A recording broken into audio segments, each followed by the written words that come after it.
Hey guys, this is BunnyMuffins. We are back with a meta snapshot for 11.15b. This is the final week of the first patch of set 5.5, so the meta settled quite a little bit. And to kick things off, we are going to be doing an egg giveaway, where if you guys like and comment on this video, you guys will be entered into a giveaway to get 100 little legend eggs. There will be 10 winners with 10 eggs each. So if you guys want to enter, just go ahead, like the video, and leave a comment below. But let's just dive right into the meta snapshot. So the next patch is on August 11th. We have like 5 days left to climb on this patch. And I made a few updates to the meta snapshot. I added like a new FAQ section that you guys can check out there. But just to sum up, we have Sentinels and Abominations as the two best comps right now. A-Bombs kind of evolved into no-brain free climb comp, which kind of makes sense because they are Abominations. It kind of matches with the theme. Sentinel's still really good. I feel like Lucian is the best carry for 4 costs right now. And then after that, Reroll Hellion surprised me a lot because I see it being contested all the time. There are like 2 people going for Reroll Tristana, and both of them are actually doing pretty decently. So that's why they are up this high right now. Aphelios fell down a little bit, not quite as strong as Lucian. Invokers is like the perma-strong late game build. And then Nightbringer Yasuo, probably one of the better 3-cost reroll comps right now. After that, Cavalier Cannoneers, they're still decent. They did get nerfed in the B patch, which we reviewed last week, but they're still up there in the B tier. Assassins, 6 Assassins really good. You could play them with a bunch of different starts to get into them. I've forgotten Draven. Draven, yeah, man, he's not that great right now, but he's definitely seen better days. Skirmishers, this one is the Jax build that we talked about before. You could go 3 Skirm, you could go 6 Skirm, both work. Redeem Vel'Koz and Dawnbringer Karma. So ability power comps right now, if you haven't noticed yet, they're pretty much non-existent outside of Heimerdinger, but you can't really rely on getting Heimerdinger unless you have some sort of crazy start in the beginning. So the Vel'Koz and Karma comps definitely down in the dumpster right now. I will say that Dawnbringers, they are able to go for a reroll Nidalee or Riven comp that is pretty interesting to try out. And since no one's really doing it that often, if you get a good start for them, if you have like 5 Rivens on your bench, you could go for like a reroll Riven potentially with Dawnbringers. After that, Kayle Knights in the C tier. No one's really been playing them that much. Someone commented on one of my videos saying how he saw someone get a 3-star Kayle, which is pretty cool. So if you guys get any cool videos or something like that, send them to me on Instagram or Twitter at BunnyMuffinsLOL on both platforms there. Also, give me a follow if you haven't already. So onto the builds. We are going to go over the S tiers first. We're going to go over when to roll for the comps, what units are in them, and like a few variations so you guys know what to do if you don't get the same exact units every single game. What I like the most about my set 5.5 meta snapshots is I added the core units for a lot of these builds, which is really nice because now you know what units are required for the build. And then you could add in complementary units afterwards. For example, in this 6 Sentinel build, I show you guys 8 units here, and you guys could go for this, but I do mention you could swap out certain units here. But we go over the core units down here, which is Lucian, Senna, Action, Galio, Rakan, and a 6 Sentinel. And then you just add in 2 more units, either 2 more Cannoneers, Mystics, or Ironclad. So you could kind of flex these latter 3. You could also do a 3 Sentinel version and then run more complementary synergies and just drop a couple of the other Sentinels. So you could just run Lucian, Senna, and Galio, for example. The way to play this comp is just to do standard leveling. You are going to try to get to level 8 as safely as possible and then roll down the majority of your gold there because Lucian is a 4-cost unit and it's typically hard to get 2-star 4-cost on level 7. Obviously, it's been done before, but rolling is really meta dependent. If it's a faster meta, you need to roll in 7. If it's a little slower, you could wait till 8. But you generally want to roll around like 30 gold at level 8 to find Lucian 2-star. Unless I say it in the requirements, certain items aren't actually required. So even though you would like the 3 item combination I have here, if you have a lot of substitutes, that is perfectly fine. You could even play Lucian with none of these items.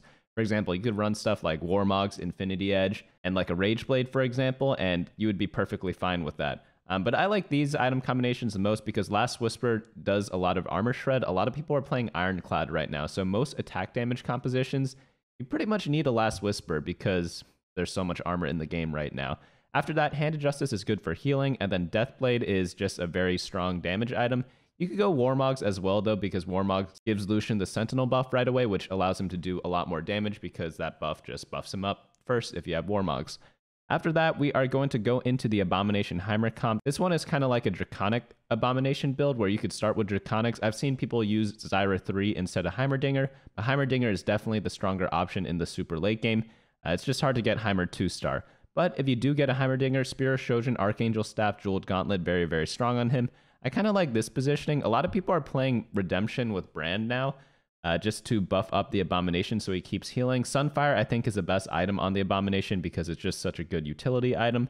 And then for the third item for your A-Bomb, you could use like a Radiant item that's defensive. I like Bramble Vest. I like Ionic Spark. You could even do like Titan's Resolve or even a damage item like Runons. Revenant is a great way to fill the comp out because you're running Fiddlesticks already, so adding in Ivern and Volibear is going to be great for the late game, with Heimerdinger as well to get the Renewer buff for him.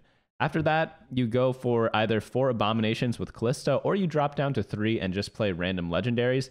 That works out pretty well too. But yeah, I see a lot of people climbing super quickly with this comp. I see a lot of people like one-tricking it, like playing it every single game. It's just pretty overtuned right now, so I am guessing that this composition will get nerfed in the next week, so you might as well abuse it while you can right now. Now onto the next build, we are onto the A tiers. A tiers, they're just like, they're still great. Pretty much you could play any of the B and up tier comps in my experience, but they are a little weaker than the S tiers. You can't play them as often, or they just are not as strong. So first we are with the Hellion Reroll. This one's with Tristana carry and Kennen carry. So Kennen, he likes stuff like Guardian Angel and Morellonomicon. Tristana likes the Runons, Last Whisper, and the Bloodthirster. You do what's called a reroll strategy with this comp, and you roll on either level 5 or 6, depending on what you're trying to hit. Generally, you are going to do level 6 with this comp because you are going for Kennen and Tristana carry. But I've seen some people do 1-star carries as well with Kled and Ziggs just to get a little bit more of a power spike in the early game and then go on to Kennen and Tristana. But you really only do this if you get a lot of the 1-stars naturally early. You're mainly going to be re-rolling on level 6 because that gives you the best odds of hitting 2-cost units. In the super late game, you could use stuff like Teemo as a secondary carry if you're going for like a big Hellion build, but that is up to you and it depends on the game you are playing. The next comp we are going into is the Aphelios comp. Aphelios, again, he fell off a lot compared to the other 4-cost carries. He's not quite S tier. He's a little more difficult to play than Lucian. So if you did give me the choice whether I prefer like spamming Lucian or Aphelios, I would pick Lucian every day of the week. But that doesn't mean Aphelios is going to be bad. He's just a little more difficult to play. The build I like the most is for Nightbringer, but you could take that out for a bunch of other stuff such as Ironclads or Mystics or Revenant, or a combination of those 3 synergies. But I like 4 Nightbringers because it's a little cheaper, whereas the other builds are more late game focused. After that, I like having Action as a secondary carry, and then I put my tank items on either Rel, Sejuani, or Galio. Any of the 3 work in my experience. Warmogs I like on Rel a lot because I think Warmogs is just one of the best tank items in the game right now. But you could put any tank items on Rel, they will all do fine. I like putting her on the edge because she gets more of a shield bonus that way, but some people like putting her in the middle if you want to shield up your tanks a little more. And for this composition, you want to do a standard leveling pattern, and here are some recommended items for Aphelios if you can't fit the ones on your screen. After that, we have Invokers. Invokers, this is a super strong late game comp. You never really like force this composition. It's just something where if you're going for like a Karma build, you're going for a Vel'Koz build, you just happen to hit the legendaries in like the mid to late game, you could go ahead and consider this composition because it is super, super strong and you will get a lot of first places with this comp. Unfortunately, you might also get a lot of 8ths if you try to force this too often because, again, like it's a very expensive comp and you can't rely on hitting it every single time. With that in mind, there are a lot of different carries you can use. You could use Garen in your front line as your tank, Volibear is another great tank, and then you could use either Teemo, Heimerdinger, or Karma as your backline, so you don't actually need all 3 of these units, but you do prefer it sometime in the late game. 3 Revenant's really good to round out the comp because they're just one of the best late game tanks in the game, and all the units individually are very, very strong. In terms of items, like these are really good Heimerdinger items. Teemo likes blue buff, but honestly, if you are itemizing legendaries, you are playing the game wrong because the way to get to this comp is to win streak early game, and when you're win streaking early game, you're just slamming whatever playable item there is, and we'll get more into that later with the item quadrant. You're mainly just trying to make it to this stage instead of making perfect items for this specific team comp, which is contrary to a lot of the other builds we visited already. Now onto the Nightbringer Yasuo comp. This is a reroll composition. Again, rerolls, you just roll down to 50 gold every turn. And I changed up the build a little bit from last week. I added in Aurelia and Jax for Ironclad and Skirmishers. But there are a lot of different variations you could do. I like this version a lot right now, though, because, again, Ironclad is so important in this meta because every single comp is mainly an attack damage composition. So slow roll at level 7. You need a lot of Yasuos for the comp. And yeah, that's pretty much it. It's pretty easy to play, so I do recommend this if you like re-rolling a lot. The only tricky thing about this comp is that you have to know when to all in, and when to kind of give up on Yasuo 3-star, because that is the most tricky part of balancing this comp, because you get really strong once you hit Yasuo 2, but until you hit Yasuo 3, you're really, really weak. So unless you know how to navigate that gray area, you are going to have a weird time with this comp.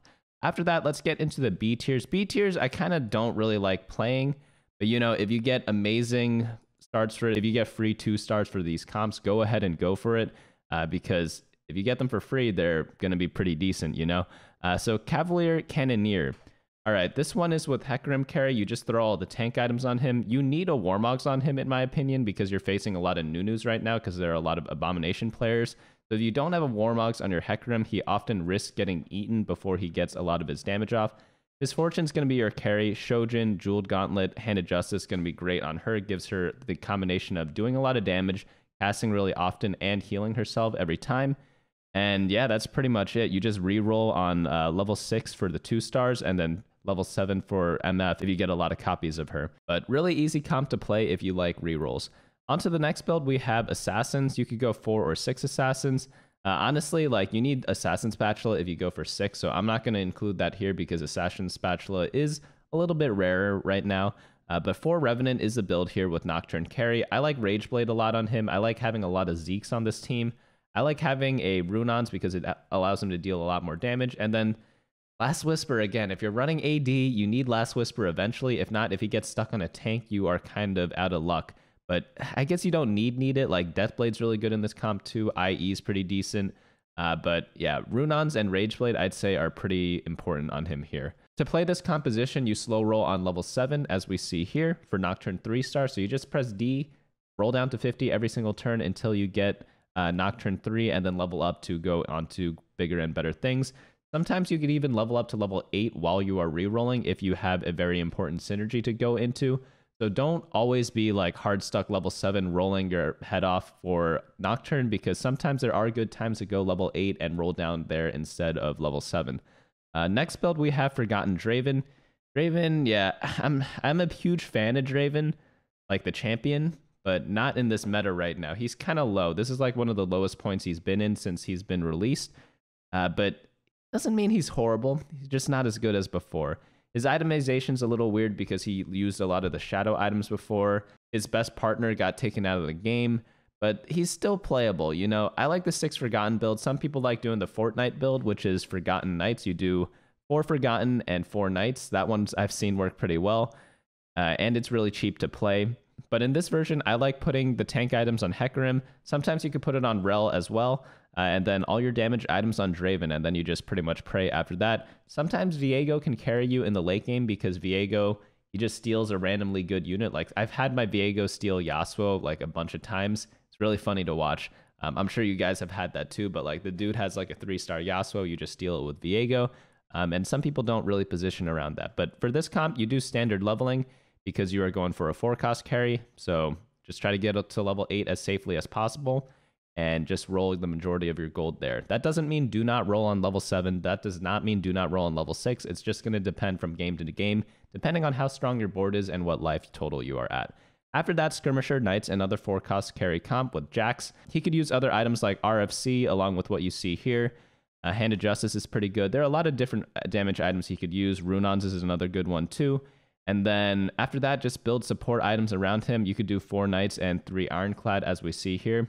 If you guys haven't noticed the pattern yet, like Ironclad is in pretty much every single build right now. Again, that's just because it is so important because everyone's dealing a lot of attack damage right now. Do keep in mind, if other people are not playing Ironclad and you are running an attack damage composition, you don't need to pick up a Last Whisper. So if it's late game, you don't have a Last Whisper yet, you're on Carousel, you're faced with either like Infinity Edge or Last Whisper. If they don't have any sort of armor, go ahead and just take the Infinity Edge because you only really go Last Whisper to counter all the Ironclad units. Next build, we have Redeemed Vel'Koz. Yeah, just like, not that great. They changed Vel'Koz, they nerfed him too much in the last set, so he's just not as good anymore. Still decent, but you play this comp to get into the better late game comps. You play this to go into a Heimerdinger eventually. You play this to get into a Teemo eventually. You don't really settle on like a Vel'Koz for like your late game comp, at least in this meta right now, because he needs like a tiny bit of a buff until then. but still playable to get you to those points. You just need to know how to navigate into the late game. After that, Dawnbringer Karma, same story as above. Like, AP comps just are garbage right now. And yeah, there's just not really a reason to play them unless you get a lot of ability power items. But then when you play these comps, you're just thinking about how to transition into a Heimerdinger or Teemo in the late game. Obviously, Garen's great in both comps because he just reduces magic resistance for the enemy team. So Warmog's on him, of course, because he gets a % shield based on his max health. So that's why he takes the majority of your tank items. This is a 6 Dawnbringer build. You could drop down to 4 Dawnbringer as well if you get better random units such as Revenants. If you want to add a bunch of those in, plus like maybe a Mystic, you could do that as well. But same story, roll down on level 8 for Karma 2-star and go from there. Or you could do the reroll Riven and Nidalee build that I talked about at the beginning of the video. That one's really good. For Riven, she likes attack damage items and attack speed items, so stuff like Rapid Fire Cannon, Runons, really good on her, Infinity Edge. And then Nidalee, she just uses any sort of items that you could put on her. That is pretty much it for all the playable comps. I'm not even going to go over the C tiers. We only have one comp in there right now.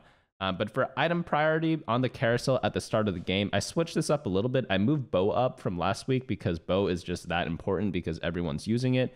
Good for Last Whisper, good for RFC, good for Runons, all that good stuff there. Sword's still going to be the best, and then crit complements everything that sword does, and then belt's just the best defensive item in the game right now. And then the rest you kind of want to avoid. I think out of the bottom 4 items, maybe Chain Vest is probably the best item because you could build some tank items with it. You could build Sunfire Cape and Bramble Vest. I kind of really avoid everything in the bottom 4 here. But yeah, if you guys want to check out the FAQ here, go ahead and do that. This is going to be on my website, bunnymuffins.lol/meta. But also don't forget to participate in the giveaway by leaving a comment below. It could be anything. It could be a question about this video. It could be just saying hi, or maybe just something cool happened to you and you want to mention it. But that is pretty much it. And I will announce the winners of the giveaway probably at the end of the week. It's North America only. Sorry to everyone else, but that's just all Riot gives me codes for. But if you guys enjoyed this video, go ahead and hit the like as well. And consider subscribing if you like a lot more TFT content and have not done so already. But apart from that, I will see you all later. Thanks so much for watching. Hey guys, thanks so much for watching. Don't forget to share and subscribe. And of course, smash that like button. Each like is an LP I gain before the next video.